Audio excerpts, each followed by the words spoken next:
എല്ലാവർക്കും നമസ്കാരം. വളരെ സന്തോഷത്തോടെയും പ്രതീക്ഷയോടുമാണ് ഇന്ന് മാധ്യമപ്രവർത്തകരെ കാണുന്നത്. തിരുവനന്തപുരം കോർപ്പറേഷന് ഉള്ളിൽ ഉള്ള 4 നിയോജക മണ്ഡലങ്ങളിൽ 2 നിയോജക മണ്ഡലങ്ങളിൽ NDA സ്ഥാനാർത്ഥികളെ വിജയിപ്പിച്ച തിരുവനന്തപുരത്തെ ജനങ്ങൾക്ക് BJP നന്ദി രേഖപ്പെടുത്തുന്നു. അതോടൊപ്പം തന്നെ തിരുവനന്തപുരം കോർപ്പറേഷനിലും കേരളത്തിലെമ്പാടും ദേശീയ ജനാധിപത്യ സഖ്യത്തിൻ്റെ സ്ഥാനാർത്ഥികൾക്ക് വോട്ട് ചെയ്തവർക്ക് പ്രത്യേകം നന്ദി രേഖപ്പെടുത്തുകയാണ്.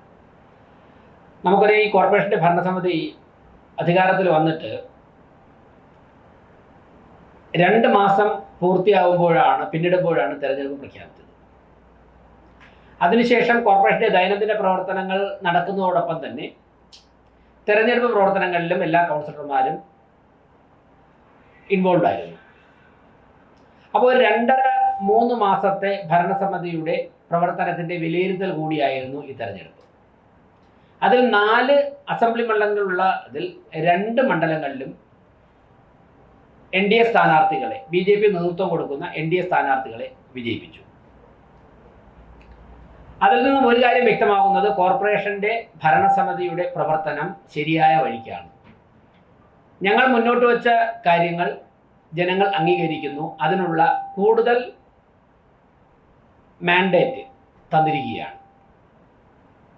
ഈ ഭരണസമിതി അധികാരത്തിൽ വന്നതിന് ശേഷം നടത്തിയ പ്രധാനപ്പെട്ട പല ഇടപെടലുകളുമുണ്ട്. അതിൽ 2-3 എണ്ണം എടുത്തു പറഞ്ഞാൽ, ഒന്ന് ബഡ്ജറ്റ് അവതരണമായിരുന്നു. സാധാരണക്കാരായ ജനങ്ങളുടെ നിത്യജീവിതത്തെ സ്പർശിക്കുന്ന തരത്തിൽ, അതോടൊപ്പം തന്നെ സംസ്ഥാന തലസ്ഥാനം എന്ന നിലയ്ക്ക് എല്ലാ മേഖലയിൽപ്പെടുന്നവരുടെയും ഒരു ആശ്രയ കേന്ദ്രമാണ് തിരുവനന്തപുരം. അങ്ങനെയുള്ള തിരുവനന്തപുരത്ത് എല്ലാ മേഖലയിൽപ്പെട്ടവർക്കും ആശ്വാസം പകരുന്ന ഒരു ബഡ്ജറ്റാണ് കോർപ്പറേഷൻ ഭരണസമിതി അവതരിപ്പിച്ചത്. ആ ബഡ്ജറ്റിനുള്ള അംഗീകാരമായിരുന്നു ഈ തെരഞ്ഞെടുപ്പ് വിജയം. അതോടൊപ്പം തന്നെ ഞങ്ങൾ ഏറ്റെടുത്ത പ്രധാനപ്പെട്ട മറ്റൊരു ഉത്തരവാദിത്വമായിരുന്നു ആറ്റുകാൽ പൊങ്കാലയുടെ നടത്തിപ്പ് എന്നുള്ളത്. ഈ ഭരണസമിതി അധികാരത്തിൽ വന്നതിന് ശേഷം ഏറ്റവും പ്രാധാന്യം കൊടുത്ത് ചെയ്ത ഒരു പ്രവർത്തനമായിരുന്നു. അതിൽ ഞാൻ പലതവണ പറഞ്ഞിട്ടുണ്ട്, റോഡുകൾ, ആറ്റുകാൽ ക്ഷേത്രവുമായി ബന്ധപ്പെട്ട റോഡുകളുടെ മെയിൻ്റനൻസ് വർക്ക് സാധാരണ നടക്കുന്നത് പൊങ്കാലയുടെ തലേദിവസമൊക്കെയാണ് നടന്ന് തീരുന്നത്. എന്നാൽ 15-20 ദിവസം മുമ്പ് തന്നെ വളരെ ക്വാളിറ്റി മെയിൻറ്റെയിൻ ചെയ്തുകൊണ്ട് അത് പൂർത്തിയാക്കിയ ജനങ്ങൾ അംഗീകരിച്ചു.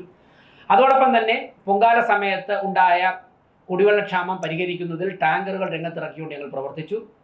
പൊങ്കാലയ്ക്കുള്ള മുന്നൊരുക്കങ്ങൾ, പൊങ്കാല അർപ്പിച്ച ജനങ്ങൾ പിരിഞ്ഞ് നിമിഷങ്ങൾക്കകം തന്നെ ആരംഭിച്ച ശുചീകരണ പ്രക്രിയ, അന്ന് തന്നെ രാത്രി 8:30 മണിയോടുകൂടി ഏറെക്കുറെ പ്രധാന റോഡുകളൊക്കെ പൂർത്തിയാക്കുകയും വെളുപ്പിനോടുകൂടി മുഴുവൻ പ്രദേശങ്ങളും വളരെ കൃത്യമായി നേരത്തെ നിശ്ചയിച്ചതിന് പ്രകാരം വൃത്തിയാക്കുവാനും സാധിച്ചു എന്നുള്ളത് ജനങ്ങൾ അംഗീകരിച്ചിരിക്കുകയാണ്.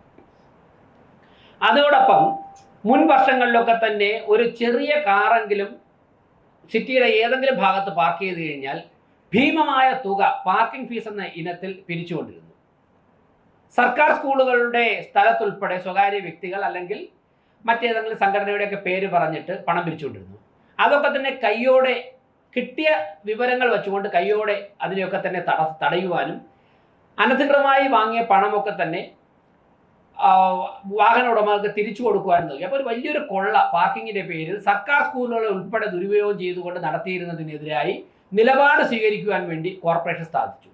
അടുത്ത ആറ്റുകാൽ പൊങ്കാലയ്ക്ക് മുൻപ് ഇത് ഒരു കൂട്ടായ ചർച്ചയിലൂടെ ഒരു തീരുമാനം എടുക്കാൻ സാധിക്കും. അതിൻ്റെ മുന്നോടി എന്നുള്ളതിലേക്ക് ഞങ്ങൾക്ക് കിട്ടിയ വിവരങ്ങൾ ഇടപെടാൻ സാധിച്ചു എന്നുള്ളത് ജനങ്ങളുടെ ഭാഗത്തുനിന്ന്, അത് തിരുവനന്തപുരത്ത് മാത്രമല്ല കേരളത്തിനും പുറത്തു നിന്നും ആറ്റുകാൽ ക്ഷേത്രവുമായി ബന്ധപ്പെട്ട വിശ്വാസ സമൂഹത്തിൻ്റെ ഭാഗത്തു നിന്നും സാധാരണക്കാരുടെ ഭാഗത്തു നിന്നും വളരെ വലിയൊരു കയ്യടി നേടിയ അല്ലെങ്കിൽ അവർ അംഗീകരിച്ച ഒരു പ്രവർത്തനമായിരുന്നു. ആ പ്രവർത്തനത്തിനുള്ള അംഗീകാരം കൂടിയാണ് ഈ തെരഞ്ഞെടുപ്പ് വിജയം. അതിനെ തുടർന്ന് ഞാൻ നേരത്തെ പറഞ്ഞ തരത്തിൽ തിരുവനന്തപുരം നഗരത്തിൻ്റെ പല പ്രദേശങ്ങളിലും കുടിവെള്ളക്ഷാമമുണ്ടായി. അത് പരിഹരിക്കാൻ വേണ്ടി വളരെ സജീവമായിട്ട് ചരിത്രത്തിൽ ഇതുവരെ ചെയ്തിട്ടില്ലാത്ത തരത്തിൽ കോർപ്പറേഷൻ്റെ ടാങ്കറുകളും സ്വകാര്യ ടാങ്കറുകൾ കോർപ്പറേഷൻ തന്നെ വാടകയ്ക്ക് എടുത്തുകൊണ്ടും നഗരത്തിൻ്റെ നാനാഭാഗത്തും തലങ്ങും വിലങ്ങും രാത്രിയും പകലും യാത്ര ചെയ്യുകയും അതോടൊപ്പം തന്നെ 24 മണിക്കൂറും പ്രവർത്തിക്കുന്ന വാർ റൂം സജ്ജീകരിച്ച് ഹെൽത്ത് സൂപ്പർവൈസർമാർക്ക് തന്നെ അതിൻ്റെ നേതൃത്വം കൊടുത്തുകൊണ്ടുള്ള പ്രവർത്തനം ഞങ്ങൾ 3 മാസമായി തുടരുകയാണ്. കോർപ്പറേഷനിലെ 101 കൗൺസിലർമാരും രാപകൽ വ്യത്യാസമില്ലാതെ ജനങ്ങളുടെ ഇടയിൽ വനിതാ കൗൺസിലർമാർ ഉൾപ്പെടെ രാത്രിയും പകലും ഒക്കെ തന്നെ വെള്ളം എത്തിക്കുവാൻ വേണ്ടി ആത്മാർത്ഥമായിട്ട് പരിശ്രമിക്കുന്നുണ്ട്. റെസിഡൻസ് അസോസിയേഷനുകളെയും സന്നദ്ധ സംഘടനകളും ഒക്കെ തന്നെ അതിൽ രംഗത്തിറക്കാൻ വേണ്ടി കോർപ്പറേഷൻ്റെ ഭരണസമിതിക്ക് സാധിച്ചിട്ടുണ്ട്. അത് ജനങ്ങൾ അംഗീകരിച്ചിരിക്കുകയാണ്. അതോടൊപ്പം തെരുവ് നായ്ക്കളെ ഞങ്ങൾ ഷെൽട്ടറിനുള്ളിലാക്കും എന്ന് പറഞ്ഞതിൻ്റെ പൈലറ്റ് പ്രോജക്റ്റ് വളരെ വിജയകരമായി നടപ്പിലാക്കാൻ സാധിച്ചിട്ടുണ്ട്. അതിൽ ചില യുവജന സംഘടന ഉൾപ്പെടെ 1-2 ദിവസമൊക്കെ പ്രതിഷേധം ഉയർത്തി, അതിനെ തടസ്സപ്പെടുത്താൻ ശ്രമിച്ചു. എന്നാൽ അതിനെയൊക്കെ തന്നെ ഭരണസമിതിയുടെ ഒരുമിച്ചുള്ള ഉദ്യോഗസ്ഥരുടെ ഉൾപ്പെടെ സഹകരണത്തോടെ, ചില NGOകളുടെ സഹകരണത്തോടെ നമുക്ക് വിജയകരമായി ആ സമരങ്ങളൊക്കെ തന്നെ നടത്തിയ ഇടപെടലുകളെയൊക്കെ തന്നെ അതിനെ തടസ്സപ്പെടുത്താൻ നടത്തിയതിനൊക്കെ തന്നെ അതിജീവിക്കാൻ സാധിച്ചു. അതും ജനങ്ങളിൽ വലിയൊരു പ്രതീക്ഷ ഉണ്ടെത്തുകയാണ്. തീർച്ചയായിട്ടും തെരുവ് നായ്ക്കളെ ഷെൽട്ടറിൽ പാർപ്പിക്കുന്നതിൻ്റെ കൂടുതൽ കാര്യങ്ങളുമായിട്ട് കോർപ്പറേഷൻ മുന്നോട്ട് പോവുകയാണ്. വരാൻ പോകുന്ന ദിവസങ്ങളിൽ തന്നെ അത് പൂർണ്ണമായും പ്രാവർത്തികമാകും. അപ്പോൾ ഇത്തരത്തിൽ ഇനി ഒരുപാട് കാര്യങ്ങളിൽ ഓഫീസിൽ, ഇപ്പോൾ കോർപ്പറേഷൻ്റെ ഓഫീസ് എന്ന് പറഞ്ഞാൽ ജനങ്ങൾ വരാൻ വേണ്ടി കുറച്ച് അകന്നു നിന്നൊരു സമയം ഉണ്ടായിരുന്നു.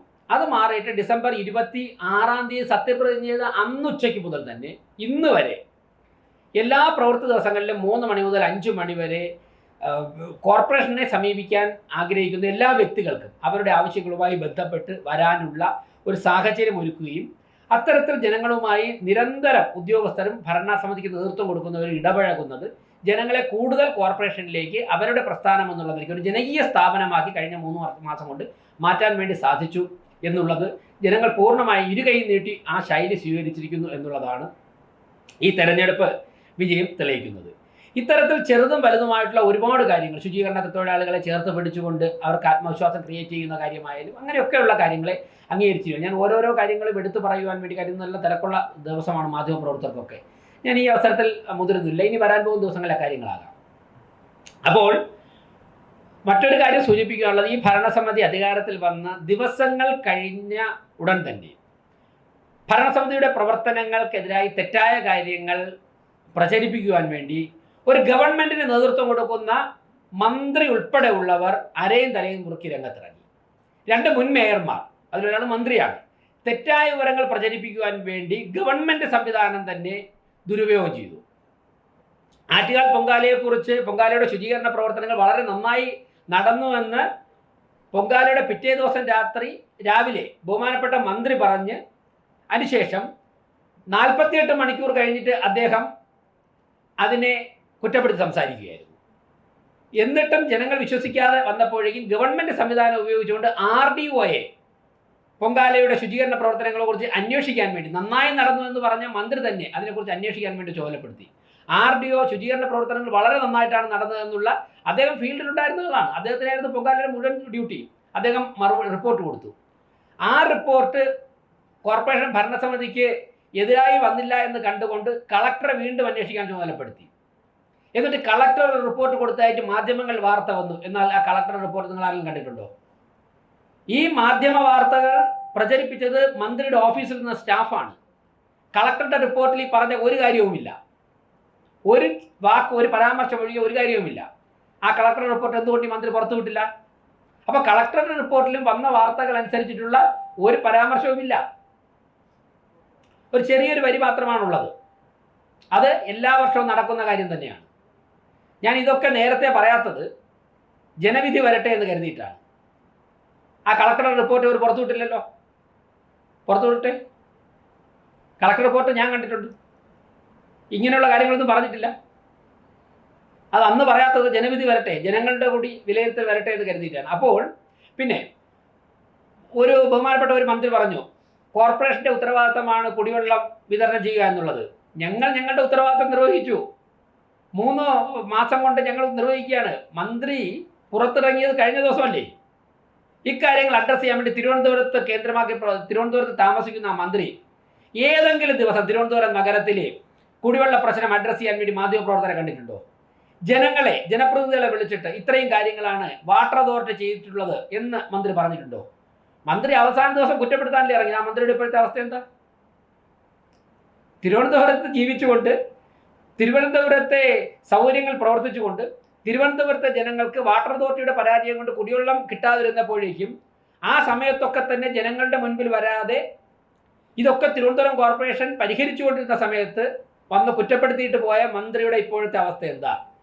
അതിന് കൂട്ടുനിന്ന മറ്റൊരു മന്ത്രിയുടെ അവസ്ഥ എന്താ? ഇതിനൊക്കെ കൂട്ടുനിന്ന ഒരു മുൻ മേയറുടെ അവസ്ഥ എന്താ?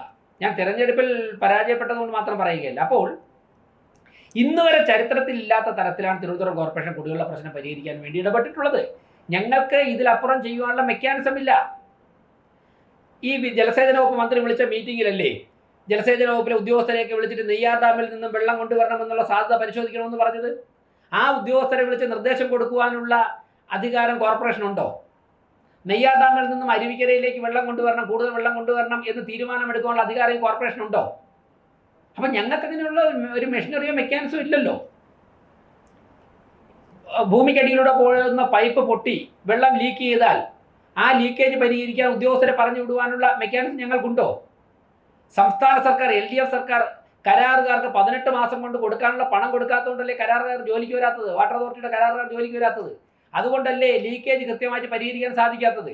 ഇതൊക്കെ വസ്തുതയാണെന്നിരിക്കെ ഈ വസ്തുതകൾ അഡ്രസ്സ് ചെയ്യുന്നതിന് പകരം BJPയുടെ നേതൃത്വത്തിലുള്ള ഭരണസമിതി കോർപ്പറേഷൻ ഭരിക്കുന്നു എന്നുള്ള ഒരൊറ്റ കാരണം കൊണ്ട് നിരന്തരം മന്ത്രിമാരും മുൻ മേയറും MLA മാരും ഒക്കെ തന്നെ ഭരണസമിതിയെ കുറ്റപ്പെടുത്തുവാൻ ഇറങ്ങിയത് ജനങ്ങൾ മുഖവിലേക്ക് എടുത്തില്ല എന്നും അവർക്ക് തക്കതായ മറുപടി കൊടുത്തു എന്നുള്ളതാണ് ഈ തെരഞ്ഞെടുപ്പിൻ്റെ ഫലത്തിൻ്റെ മറ്റൊരു വശം.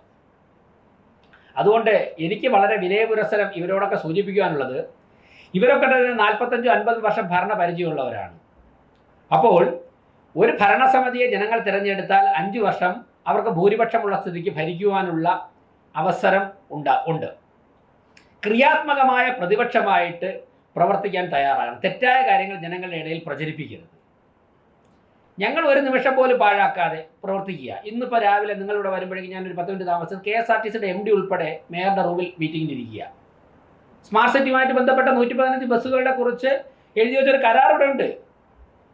ആ കരാർ എങ്ങനെ നടപ്പിലാക്കാം എന്നുള്ളതിനെക്കുറിച്ച് ഞങ്ങൾ ആ ചർച്ച, ഞാൻ സത്യപ്രതിജ്ഞ ചെയ്ത് ദിവസങ്ങൾക്ക് അന്ന് നമ്മൾ ആരംഭിച്ചതാണ് ആ ചർച്ച. എന്നിട്ട് കോഡ് ഓഫ് കോണ്ടാക്ട് ഒക്കെ വന്നതുകൊണ്ട് തൽക്കാലം ആ ചർച്ച പെൻഡിങ് എടുത്ത്, എന്നിട്ട് ആരും വിചാരിക്കേണ്ട ആ ചർച്ച അവസാനിപ്പിച്ചു എന്ന്.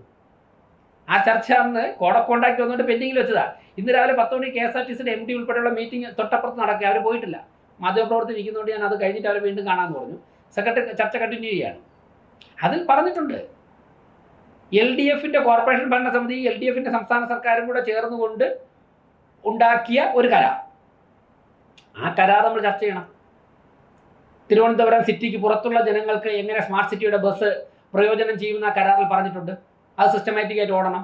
തിരുവനന്തപുരം സിറ്റിക്ക് ഉള്ളിൽ ആ ബസ് എങ്ങനെയാണ് ഓടുന്നത്, അതിൻ്റെ ഡാറ്റ കോർപ്പറേഷൻ അപ്ഡേറ്റ് ചെയ്യേണ്ടതായിട്ടുണ്ട്. ഓരോ ബസ്സും എവിടെയാണ് എത്തുന്നത്, ഏത് സമയത്താണ്, എങ്ങോട്ടൊക്കെ യാത്ര ചെയ്യുന്നു, എപ്പോഴാണ് വർക്ക്ഷോപ്പിലാവുന്നത് എന്നുള്ള ഡേറ്റ നമ്മുടെ കോർപ്പറേഷൻ്റെ ഡാറ്റാ സെൻറ്ററിൽ വരേണ്ടതായിട്ടുണ്ട്. അത് വരുന്നില്ല വർഷങ്ങളായിട്ട്. അക്കാര്യങ്ങൾ അറിയണം. റവന്യൂ ഷെയറിംഗ് മാത്രമല്ലല്ലോ, അതിൽ ഒരു ക്ലാസ് മാത്രമാണ്. അപ്പോൾ ഞങ്ങളിങ്ങനെ ഒരു നിമിഷം പോലും പാഴാക്കാതെ കഴിഞ്ഞ 3-4 മാസമായി കോർപ്പറേഷനിലെ ജനങ്ങൾക്ക്, കേരളത്തിലെ ജനങ്ങൾക്ക് വേണ്ടി പ്രവർത്തിച്ചുകൊണ്ടിരിക്കുകയാണ്. LDFന്റെയും UDFന്റെയും കൗൺസിലർമാർ ഉൾപ്പെടെ പ്രതിപക്ഷം എന്നുള്ളതിലേക്ക് അവരുടെ നിലപാടുകൾ സ്വീകരിക്കുമ്പോൾ തന്നെ ഭരണസമിതിയുടെ പ്രവർത്തനത്തിൽ അവർ വിയോജിപ്പ് രേഖപ്പെടുത്തിയിട്ടില്ല. ഇപ്പോൾ LDFന്റെയും UDFന്റെയും കൗൺസിലർമാർ കൂടി ചോദിച്ചു നോക്കൂ. കുടിവെള്ള പ്രശ്നം അവരുടെ വാർഡുകളിലുണ്ടെന്ന് കൗൺസിലർമാരെ അറിയിച്ചു കഴിഞ്ഞാൽ നിമിഷങ്ങൾക്കകം ടാങ്കറിൽ സൗജന്യമായി വെള്ളം എത്തുകയാണ്. LDFന്റെ സ്റ്റാൻഡിംഗ് കമ്മിറ്റി ചെയർപേഴ്സൺ ഒരാളുണ്ട്, സീനിയർ നേതാവാണ് CPMന്റെ. ആ ബഹുമാനപ്പെട്ട കൗൺസിലറുടെ വാർഡിലായിരുന്നു 60-65 തെരുവ് നായ്ക്കളെ ഒരു വീട്ടിൽ പാർപ്പിച്ചിരുന്നത്. 2021 LDFന്റെ ഭരണസമിതിയോട് തൊട്ടടുത്തുള്ള ആൾക്കാർ പരാതി പറഞ്ഞിരുന്നതാണ്. 2021 അതിനെ പിടിച്ച് മാറ്റിയിട്ടില്ല. ഈ ഭരണസമിതി വന്ന് ദിവസങ്ങൾക്കകം, ആ വിഷയം മാതൃഭൂമി ചാനലാണെന്ന് തോന്നുന്നു ആദ്യം ചർച്ചയ്ക്ക് കൊണ്ടുവന്നത്, വന്ന് ദിവസങ്ങൾക്കകം ഞങ്ങളതിനെ ഒഴിവാക്കി കൊടുത്തു. അപ്പോൾ കൗൺസിലർമാരൊക്കെ തന്നെ, ജനപ്രതിനിധികളൊക്കെ തന്നെ രാഷ്ട്രീയമായിട്ടുള്ള വ്യത്യസ്ത അഭിപ്രായം പറയുമ്പോഴും ഭരണസമിതിയുടെ പ്രവർത്തനത്തിൽ അതിർത്തി രേഖപ്പെടുത്തിയിട്ടില്ല. അപ്പോൾ അവരെ ഉൾപ്പെടെ വഴിതെറ്റിച്ചുകൊണ്ട്, അവർ 5 വർഷം ജനങ്ങളുടെ പ്രവർത്തിക്കുന്നതിന് ഉൾപ്പെടെ തടസ്സപ്പെടുത്തിക്കൊണ്ട് മുൻ മേയർമാരും മന്ത്രിമാരും ഒക്കെ രംഗത്തിറങ്ങുന്നത്, ഇനിയിപ്പോൾ മുൻ മന്ത്രിയായി. അപ്പോൾ അതൊക്കെ തന്നെ ഒന്ന് അവസാനിപ്പിച്ചിട്ട്, കാലം മാറി, പശ്ചിമ ബംഗാൾ പോലും മാറിയിട്ടുണ്ട്. അപ്പോൾ അതിനനുസരിച്ച് മനസ്സ് മാറുവാനുള്ള തീരുമാനങ്ങൾ എടുക്കണം. കമ്മ്യൂണിസ്റ്റ് പ്രസ്ഥാനം പിറന്ന പാറപ്പുറത്തുനിന്നുൾപ്പെടെ വരുന്ന സിഗ്നലുകൾ മനസ്സിലാക്കിയാൽ നന്നായിരുന്നു, കാലത്തിൻ്റെ ചുവരെഴുത്തെന്നൊക്കെ പറയുന്നതില്ലേ, അത് മനസ്സിലാക്കി പെരുമാറുന്നത് സ്റ്റേറ്റ് ക്യാപിറ്റലാണ്. ഈ പഴയ പിന്തിരിപ്പൻ നയങ്ങളൊക്കെ വെച്ചുകൊണ്ട് ഉള്ള പ്രവർത്തനങ്ങളൊക്കെ അവസാനിപ്പിക്കണമെന്നാണ് എനിക്ക് അവസരം സൂചിപ്പിക്കാറുള്ളത്. കൃത്യമായ ദിശയ്ക്കാണെന്നുള്ള തിരുവനന്തപുരത്തെ ജനങ്ങൾ അംഗീകരിച്ചിരിക്കുന്നു. 4 കോർപ്പറേഷനിലെ 4 മണ്ഡലങ്ങളിൽ 2 മണ്ഡലങ്ങളിലും BJP നേതൃത്വത്തിലുള്ള മുന്നണിയെ വിജയിപ്പിച്ച ജനങ്ങൾക്ക് ഒരിക്കൽ കൂടി നന്ദി രേഖപ്പെടുത്തുന്നു. അതോടൊപ്പം തന്നെ സിറ്റിയിൽ വിജയിച്ചിരിക്കുന്ന 2 MLA-മാർ മുൻ കേന്ദ്രമന്ത്രിമാരാണ്. ആശയപരമായി ഭരണസമിതിയോടൊപ്പം നിൽക്കുന്നവരാണ്. തീർച്ചയായിട്ടും ദേശീയ രാഷ്ട്രീയത്തിൽ തന്നെ വളരെ അനുഭവ സമ്പത്തുള്ളവരാണ്. മന്ത്രിമാരായിട്ടും വിജയിച്ച മന്ത്രിസഭയിലെ വിജയിച്ച മന്ത്രിമാർ. ഒന്ന് വിദേശകാര്യമന്ത്രി, അതോടൊപ്പം തന്നെ പാർലമെന്ററി കാര്യം ഉണ്ടായിരുന്നു അദ്ദേഹത്തിന്. മറ്റൊരാൾ IT മിനിസ്റ്റർ ആയിരുന്നു. അപ്പോൾ ഇവരുടെയൊക്കെ തന്നെ സേവനം, അനുഭവം, പരിചയസമ്പത്ത്, ഭരണരംഗത്തുള്ള പരിചയസമ്പന്നതയൊക്കെ തന്നെ നമുക്ക് തിരുവനന്തപുരം കോർപ്പറേഷൻ്റെ ഭരണസമിതിക്കും ജനങ്ങൾക്ക് ഒരു മുതൽക്കൂട്ടായി മാറും. തിരുവനന്തപുരത്തെ കുടിവെള്ള പ്രശ്നം പരിഹരിക്കാൻ വേണ്ടി നമുക്ക് സ്വാഭാവികമായിട്ട് കേന്ദ്ര ഗവൺമെൻറ്റിൻ്റെ പദ്ധതികൾ നടപ്പിലാക്കേണ്ടതായിട്ടുണ്ട്. അത് നമുക്ക് അവതരിപ്പിക്കണം.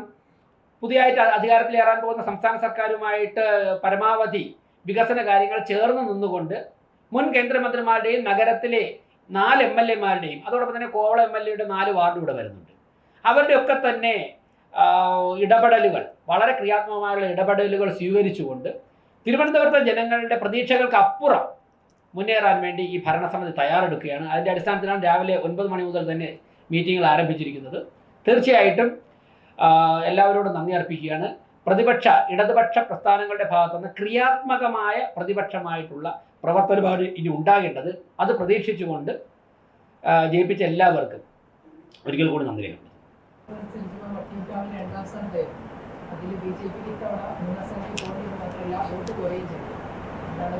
കാര്യങ്ങൾ പാർട്ടിയുടെ അവിടുത്തെ മണ്ഡലം കമ്മിറ്റി ഇപ്പോൾ ഇന്നലെ ഞങ്ങളുടെ സ്വീകരണം, ജയിച്ചവരുടെ സ്വീകരണം മറ്റുള്ള മണ്ഡലങ്ങളിലെ പ്രവർത്തകരെ കാണുക കഴിയുമ്പോൾ രാത്രി 12 മണിയായി. അപ്പോൾ ഇന്നൊക്കെ ബൂത്ത് തലത്തിൽ, വാർഡ് തലത്തിലൊക്കെ മീറ്റിംഗ് വെച്ചിട്ടുണ്ട്. അതിനുശേഷം മണ്ഡലം കമ്മിറ്റിയുടെ ആദ്യം റിപ്പോർട്ട് വരട്ടെ. അതിനുശേഷം അല്ല, അതൊക്കെ ഇപ്പോൾ കഴിഞ്ഞില്ലേ. പണിയെടുത്തൊരവസ്ഥ എന്തായി? പണിയെടുത്തെന്ന് പറഞ്ഞവരുടെ അവസ്ഥ എന്തായി? ഇപ്പോൾ എന്താ കണ്ടേക്കുന്നത്? BJP-യുടെ ജനപ്രതിനിധികളൊക്കെ തന്നെ വളരെ ഭംഗിയായിട്ട് കേരളത്തിൽ മുഴുവൻ നന്നായിട്ട് പ്രവർത്തിച്ചതിൻ്റെ റിസൾട്ടാണ് വന്നിട്ടുള്ളത്. ഞാൻ അന്നൊക്കെ മറുപടി പറഞ്ഞു. അതിലൊന്നും ഒരു കാര്യമില്ല. ജയിച്ചില്ലേ, 4 മണ്ഡലങ്ങളിലുള്ളതിൽ 2 ഞങ്ങൾ ജയിച്ചില്ലേ? അത് ജനങ്ങൾക്കുള്ള അംഗീകാരമില്ലേ? ജനങ്ങൾ തന്ന അംഗീകാരമില്ലേ?